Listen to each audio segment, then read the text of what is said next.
making headlines tonight. The Chinese ambassador to Cambodia, Wang Wingtin, and his wife paid courtesy call to Her Majesty Queen Norodom Mononit Sihanouk on the occasion of her 86th birthday. The ambassador told the Queen that the Chinese embassy will organise a series of activities to commemorate His Majesty the King's father Norodom Sihanouk's 100th birthday. The foreign ministers of Cambodia and Brunei have exchanged letters in congratulations on the 30th anniversary of the establishment of the diplomatic relations between Cambodia and Brunei, pledging to further strengthen cooperation. Russian President Vladimir Putin paid tribute Thursday to Tsar Peter the Great on the 350th anniversary of his birth, drawing a parallel between the two he portrayed as their twin historic quest to win back Russian lands. US President Joe Biden laid out his pitch to leaders from the Americas for a new economic partnership at the start of the regional summit on Thursday, even if he faced open rebuke over the exclusion of Venezuela, Cuba and Nicaragua. This is the Daily Roundup on EAC News Channel. A very good evening to you. I'm Anthony Ellis. The Chinese ambassador to Cambodia, Wang Wingtin, and his wife paid a courtesy call to Her Majesty Queen Norodom Mononit Sihanouk on the occasion of her 86th birthday. The ambassador told the Queen that the Chinese embassy will organise a series of activities to commemorate His Majesty King Father Norodom Sihanouk's 100th birthday. The ambassador said the King's father sacrificed a great deal of energy for the development of the bilateral relations between people of Cambodia and China. The two countries will continue to deepen their friendship. EAC News reporter Darshana Guchin will have more stories. During his visit to the Queen on Thursday, 9th June, Ambassador Wang Wingtin wished her to continue having great wisdom, intelligence, strength, good health, and a long life. He added that this year marks the 100th birthday of His Majesty King Norodom Sihanouk, who sacrificed a great deal of energy in further developing relations between the two countries and also encouraged the people of both countries to continue exploring and actively participating in building the friendship between China and Cambodia. The Chinese embassy quoted the ambassador saying, "China and Cambodia are truly ironclad friends. Under the direct attention of the leaders of both countries, the two sides are actively promoting practical cooperation in various fields and participating in building a common destiny with strategic significance." The ambassador also once again wished Her Majesty the Queen good health to continue supporting the friendship between the two countries to last forever. Her Majesty Queen Mother thanked the Chinese leaders for their greetings and wishes and said the traditional friendship between Cambodia and China was directly established and nurtured by the King Father and the previous generations of Chinese leaders, forging this ironclad friendship. She also recalled China's involvement in aiding Cambodia since the beginning of the COVID-19 outbreak. China quickly sent medical experts to Cambodia to gain control over the pandemic, along with many much-needed pandemic prevention materials and resources, which played an important role in the national fight against COVID-19. She also thanked the Chinese side for always providing valuable assistance to aid Cambodia's national development and social progress. The royal family of Cambodia will continue to play a role in the development of this friendly relationship and will continue to be a force in promoting the development of relations between the two countries. It should be noted that King Norodom Sihanouk was a strong supporter of the People's Republic of China.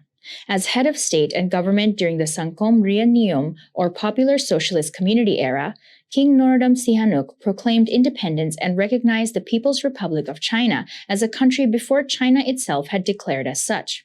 During the handover ceremony of the Morodok Tekcho National Stadium on 12 September 2021, Prime Minister Hun Sen stated that the fruitful relationship between Cambodia and China began with the actions of former King Norodom Sihanouk, who supported the Chinese Communist Party since the time of Mao Zedong. The People's Republic of China was formally proclaimed on 1 October 1949, when the Chinese Communist Party led by Mao Zedong defeated the Army of the Republic of China led by Chiang Kai-shek.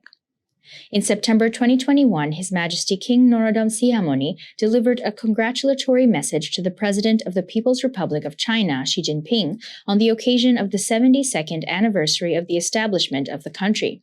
He stated, "Cambodia is committed to maintaining the traditional friendship and cooperation with China and to promote the building of a Cambodian-Chinese community with a common future." Darshana Gochan, EAC News. The foreign ministers of Cambodia and Brunei have exchanged letters of congratulations of the 30th anniversary of the establishment of diplomatic relations between Cambodia and Brunei, pledging to further strengthen the cooperation. EAC News reporter Darshana Guchin has more. On Monday, 6 June, the Foreign Minister of Brunei, Dato Erywan Pehin Yusof, sent a letter addressed to the Cambodian Minister of Foreign Affairs, Deputy Prime Minister Prak Sokhonn, expressing his satisfaction over Brunei's relations with Cambodia, which has seen significant progress on the bilateral level, particularly in matters related to trade, education, technical assistance, culture, youth, and sports. The Bruneian foreign minister said he welcomes any further opportunities to enhance these important ties, including through the signing of the Memorandum of Understanding on bilateral consultations on a mutually convenient date. He wrote, "I am confident that our personal friendship and cooperation will continue to strengthen in the coming years, and wish you continued success in all your preparations as the ASEAN Chair for 2022 and Special Envoy of the ASEAN Chair on Myanmar. With my kindest regards and very best wishes to you and your family for continued good health, happiness, and success." In response, Cambodian Foreign Minister Deputy Prime Minister Prak Sokhonn sent a letter to the Bruneian side on Wednesday, 8 June, thanking the government and people of Brunei for their generous assistance and continued support to Cambodia. He reaffirmed his commitment to continue working closely with the Bruneian Foreign Minister to promote and strengthen relations and cooperation between the two countries in the years to come. The Deputy Prime Minister wrote in his letter, "I would like to extend my warmest congratulations and best wishes to Your Excellency and the people of Brunei Darussalam on the occasion of the 30th anniversary of the establishment of the diplomatic relations between the Kingdom of Cambodia and Brunei Darussalam. Over the years, our existing good relations have been constantly cherished and enhanced at the bilateral, regional, and multilateral levels, particularly within the ASEAN frameworks." Diplomatic relations between Cambodia and Brunei were first established on 9 June 1992. The two countries mainly cooperate in the fields of trade, particularly rice imports, education, technical assistance, youth, sports, and culture. Other potential areas of cooperation include defense, religion, health, and tourism. The Sultan of Brunei last visited Cambodia in 2012 during Cambodia's prior chairmanship of ASEAN. Darshana Guchin, EAC News. The Deputy Commander-in-Chief of the Royal Cambodian Armed Forces and the Commander of the Royal Cambodian Army, Lieutenant General Hun Manet, has stated that the private sector is a major source of investing and promoting social and economic process and innovation, as well as a sustainable and indispensable partner in promoting public health and the well-being of the people. He made this statement during the inauguration ceremony of the Ban Leng Lai Global Waste Disposal Treatment Plants in Kandal Province on Friday the 10th of June. Lieutenant General Hun Manet has said that the Royal Government of Cambodia has always considered the private sector a particular operator and of the country's development. Based on its idea, the Royal Government has always strived to increase resources and cooperation, mobilise national aid and international development partners, especially to open the participation of the private sector to promote and develop of basic health system infrastructure, human resource training, equipment medical waste management, and more, which contribute to the provision of quality health services throughout the country. He joined in congratulating Ban Leng Lai Global on conditions of the company has made a new achievements of the Royal Government, raising the quality and efficiency of medical waste management to protect the health of people, animals, and the environment in Cambodia. He said these achievements really show the important role the private sector plays in contributing to the Royal Government on the management of medical waste to be more efficient and effective in protecting human health, animals, plants, and environment in Cambodia. Because medical waste can be seriously hazard, can lead to pollution, contamination, and the spread of disease in the living environment if the management, storage, and disposal of medical waste is not done in accordance to technical standards. Ban Leng Lai Global Medical Waste Treatment Plant collects, manages, treats medical waste. In the first phase of the company built, installed and opened up to 5 medical waste treatment plants in the country, in the provinces of Kandal, Kampot, Tabang Kamam, Bente Metre, and Stong Trang. These 5 locations are also able to provide medical waste management services to its surrounding provinces. In the next phase, the company plans to expand its businesses by building and installing more medical waste treatment plants in the 24 provinces across Cambodia.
If it's happening and you need to know about it, you'll get it all right here.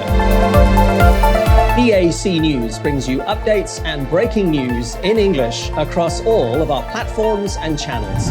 The EAC News app, YouTube, Facebook, Telegram, Twitter, and our website www.eacnews.asia. Join me and the rest of the EAC News team every day on your favorite channels.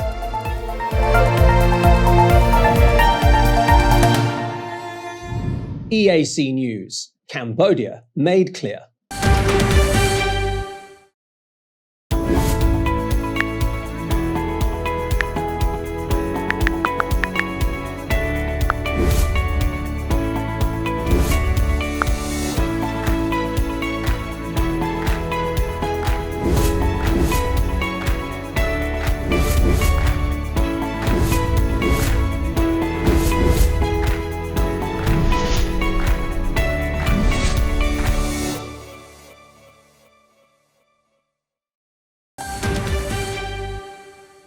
Russian President Vladimir Putin paid tribute on Thursday to the Tsar Peter the Great on the 350th anniversary of his birth, drawing a parallel between what portrayed as the twin historic quest to win back Russian lands.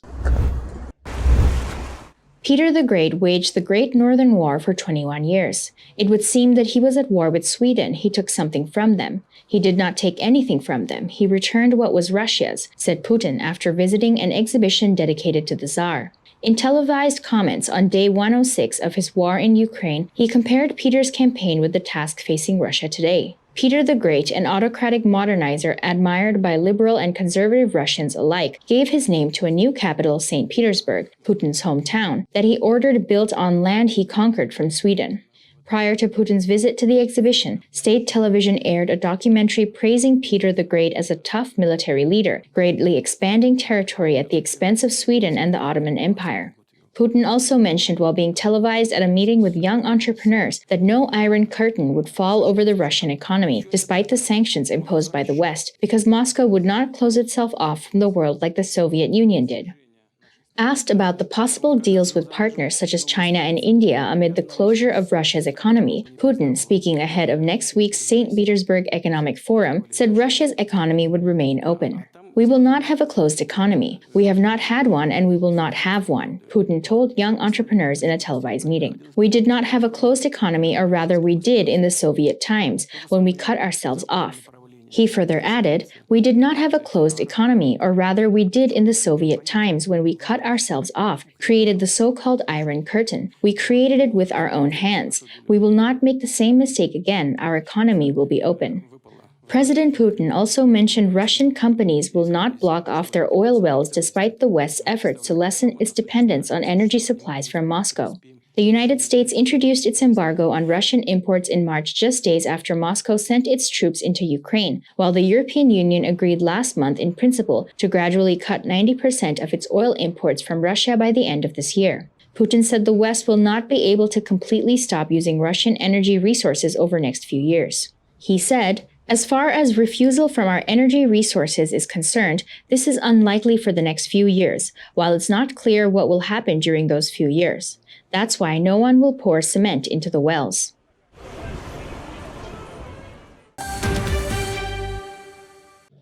You're watching EAC News. Thanks for joining us.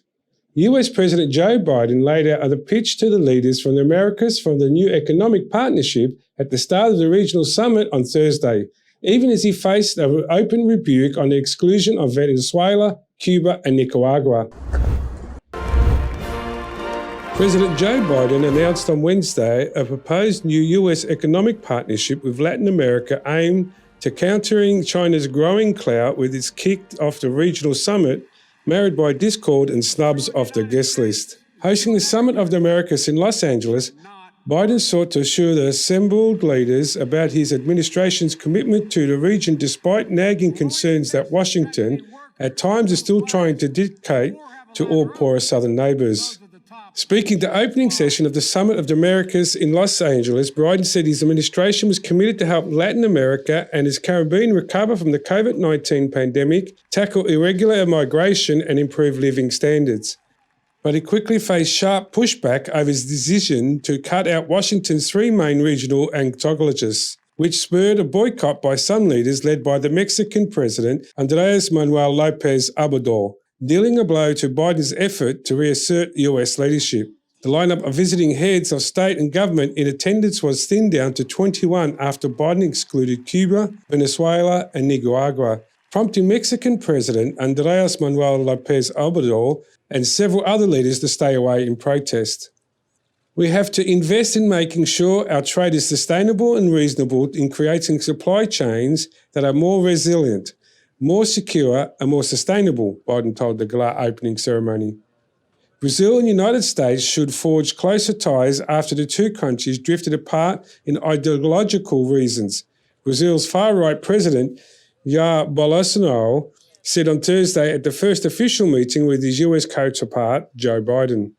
The hastily arrangement met between the two came together after Biden reached out to Bolsonaro, a populist and admirer of ex-president Donald Trump, as Washington sought to shore an attendance at the summit rolled by partly boycott. Leaders attending the Summit of the Americas are poised and issued a declaration pledging measures to curb illegal migration and help countries receiving large number of migrants to cope with them, according to the draft document on Thursday. The document, which was dated both 6th and 7th of June, included commitments to work on convoying banks to review their financial instruments for migrant hosting countries, as well as improving migrants' access to public and private services.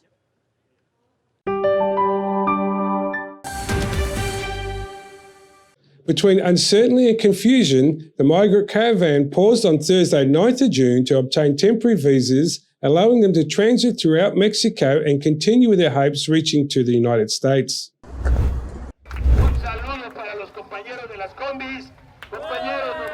Several thousand migrants set off from southern Mexico early Monday, 6 June, aiming to reach the United States, timing their journey to coincide with the Summit of the Americas in Los Angeles this week. Caravan organizer Luis Garcia Villagran said the group represented various nationalities of people fleeing hardship in their home countries, including many from Venezuela, Cuba, and Central American citizens. They walked for several hours in the midst of intense heat and rain.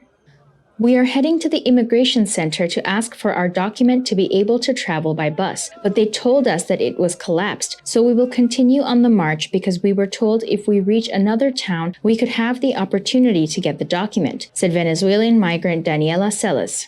The migrants, including many children, began their trip early under rainfall and fanned out across several highway lanes, with some wearing plastic ponchos and holding umbrellas. Large caravans headed to the United States also traveled across Mexico in 2018 and 2019, mostly comprised of Central Americans, followed by smaller groups in recent years. Record numbers of migrants last year attempted to cross the U.S.-Mexico border illegally. Colombian migrant Robinson Reyes, 35, said he hoped the group would attract the attention of leaders at the summit. "We want a future for our children. We want to cross Mexico without any problems," he said.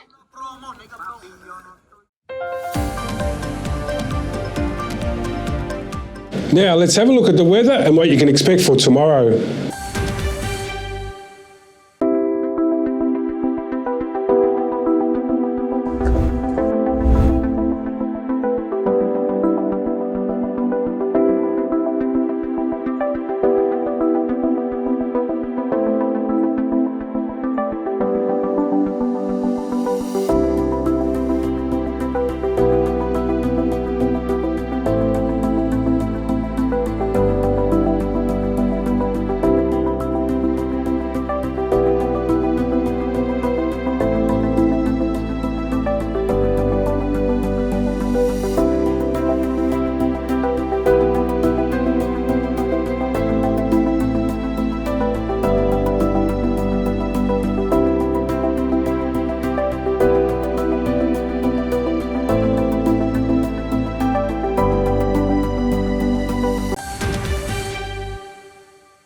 And finally, the Kim San twins are world-renowned chefs and also in their own home country of Cambodia. The twins, with their assistant Shanti, travelled to Switzerland to cook for the Cambodian Prime Minister Hun Sen and other distinguished delegates from across the world for the gala event in Cambodia night, which was part of the World Economic Forum.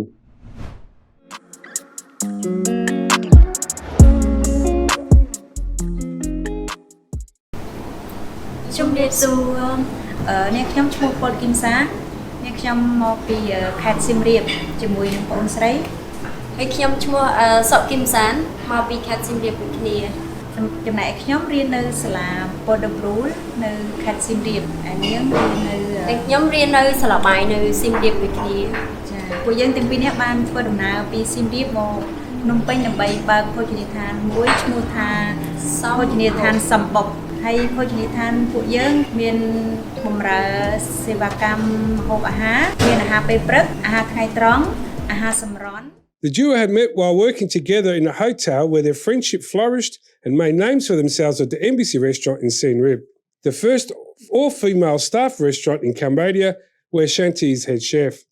Sop Kim Sang went to Salabai Hotel and Restaurant School in Siem Reap, while Paul Kim Sang went to Paul de Broer School in Siem Reap, where they gained their chef training. Both girls fell in love with cooking from their mothers who were cooks in their villages. Their special talent as chefs have taken them around the world and working beside Michelin chefs. Both Sok and Paul and assistant Shanti had the privilege recently to travel to Davos, Switzerland to cook for the Cambodian Prime Minister Hun Sen and other distinguished delegates from across the world for the gala event Cambodia Night. EAC News was able to interview the girls at Sambok restaurant in Phnom Penh for one of the restaurants they run. How do you feel about cooking for the Cambodian night and the Prime Minister of Cambodia? Well, we feel exciting that we have a chance to make the food for Prime Minister Hun Sen, and the high person. Well, I mean the PM from the other country come, and we have a chance to make the food for them to try, like to show the world, to show the Khmer food to the world. We are very happy and so impressed, like to present our Cambodian food to the world. Because in the event we have a different country to join, in Asia and in Europe, so we have chance to present our food to the tourists to taste our food. So we are so happy. Did you have a theme for Cambodia night?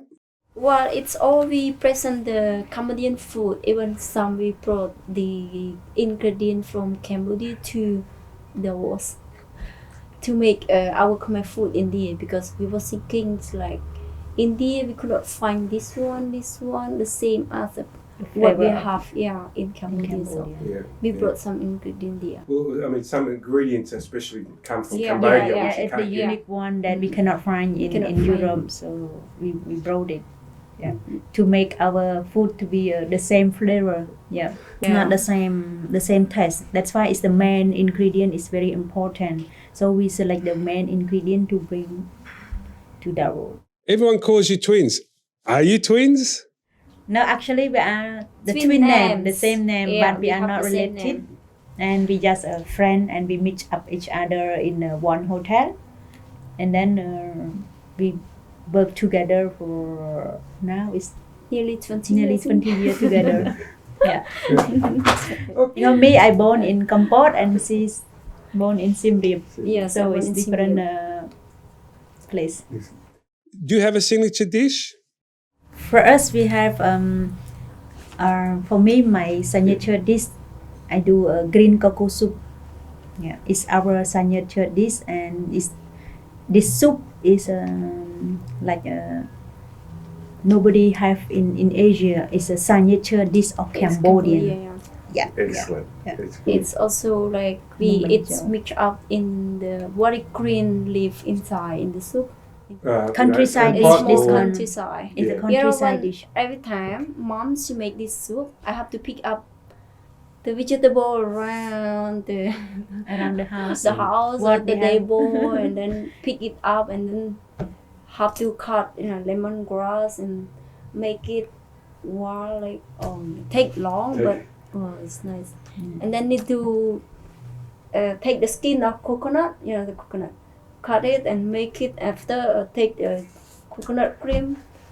Oh my god, it's take like half morning to prepare it, this one, but it's good. What is your future dream? For the future, we would like to have one restaurant in one country, at least for example, like the main country, like France, Japan, in New York, maybe Australia. Australia, yeah, why for not? sure. And to let them know the fine dining Khmer food. I think they already have Cambodian. I mean, the Cambodian restaurant, the country, like, but it's not really like the like Khmer traditional Asian, like they mix up with Chinese or Thailand. That's correct. Yeah. Your restaurants are all female. Yes. A big strong yes. Female power. Yeah, Female power. So the concept is like that. Like we would like to open the restaurant to present our food like a home style. So home style cooking is a woman in Cambodia who cook the food for the family. family. The women, they have small things they cook from the heart. From the heart, and the small things, small touch up. It's more fine food. Do you hope to be Michelin chefs one day? Wish to have Michelin star in Cambodia, like if we get. In embassy, every guest when they come to eat, they give it a star already. Do you think in cooking, what is the most important? The ingredients, the cooking, or is it the art? Important is the ingredient, and then is the art is after. When you have the good ingredient, you can create anything that around the product. They say we eat with our eyes before we eat with our mouths. True this one. If the food one dish is really, really good, but look ugly, you feel not. You don't want to eat as well. But if the food look nice presentation, decoration, and then you feel like, wow. After you taste, if the taste good, perfect already. You have to go through two ways the same. Yeah. So. Congratulations on your career and having a chance for cooking for the Cambodianites and the Prime Minister of Cambodia, Hun Sen. I wish you all the best in the future and the success for the embassy and Sambak restaurants. Thank you so much. Good. Sok and Paul Kim San, better known as the Kim Sam twins, with their assistant Chanti, got to travel to Davos, Switzerland, to be able to cook for the Cambodian night in front of the Prime Minister Hun Sen and other delegates around the world. EAC News would like to thank him very much to be able to give us a chance to interview them and wish them all the best on their new ventures. Anthony Ellis, Sambak Restaurant, Phnom Penh. Thank you for watching the Daily Roundup here on the EAC News Channel. For more breaking news and updates, check our website eacnews.asia or search EAC News on Telegram, Smart TV or your favourite app store. More from the EAC News team tomorrow night at 8 p.m. We'll see you then.